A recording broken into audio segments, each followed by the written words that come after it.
predator. We meet him and are informed that he is every man, a non-entity. Then Bester lights the touch paper, and we stand back and watch him flare and burn and illuminate. Almost illiterate, stupid, single-minded, amoral, not in the hip sense of being too cool for morality, but simply, utterly, blindly selfish. He is a murderer, perhaps a multiple murderer, a rapist, a monster, a tiger. And because Bester began working on the book in England, naming his characters from an English telephone directory, Foyle shares a name with the largest and most irritating bookshop in London, and with Lemuel Gulliver, who voyaged among strange peoples. Dagenham, Yeovil and Sheffield are all English cities. We are entering a second stage world of introductions to SF. It is not long since everyone knew everybody. I, for one, never met Alfred Bester. I never travelled to America as a young man, and by the time he was due to come to England, to the 1987 Brighton Worldcon, his health did not permit it, and he died shortly after the convention. I can offer no personal encomia to Bester the man, author of many fine short stories, 2 remarkable SF novels in the first round of his career, The Demolished Man and the book you now hold in your hand. Author of 3 somewhat less notable SF books in later life. Also a fascinating psychological thriller called The Rat Race, about the world of New York television in the 1950s. He began his career as a writer in the SF pulps, moved from there to comics, writing Superman, Green Lantern. He created the Green Lantern Oath, and many other characters. He moved from there to radio, writing for Charlie Chan and The Shadow. The comic book days were over, but the splendid training I received in visualization, attack, dialogue and economy stayed with me forever, he said in a memoir.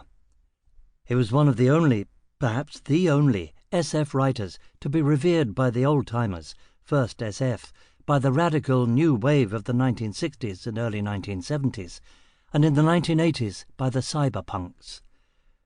When he died in 1987, 3 years into the flowering of cyberpunk, it was apparent that the 1980s genre owed an enormous debt to Bester, and to this book in particular. The Stars, My Destination is, after all, the perfect cyberpunk novel. It contains such cheerfully proto-cyber elements as multinational corporate intrigue, a dangerous, mysterious, hyper-scientific MacGuffin, pyre, an amoral hero, a super-cool thief woman. But what makes The Stars, My Destination more interesting, and 10 years on, less dated than most cyberpunk, is watching Gully Foyle become a moral creature during his sequence of transfigurations. Keep all heroes going long enough, and they become gods. The tiger tattoos force him to learn control. His emotional state is no longer written in his face. It forces him to move beyond predation, beyond rage, back to the womb, as it were. And what a sequence of wombs the book gives us.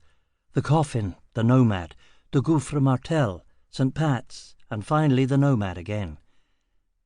It gives us more than that. It gives us birth, symmetry, hate.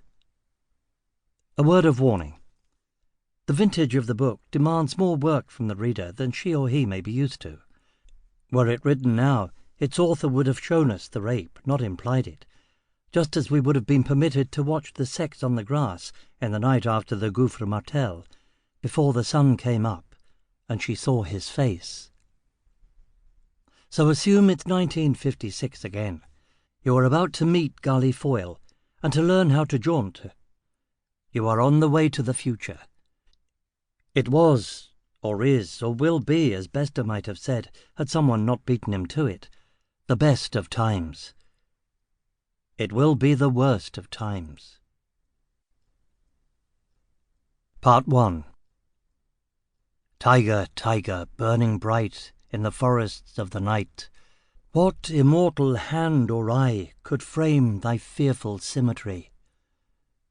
Blake. Prologue. This was a golden age, a time of high adventure, rich living, and hard dying. But nobody thought so. This was a future of fortune and theft.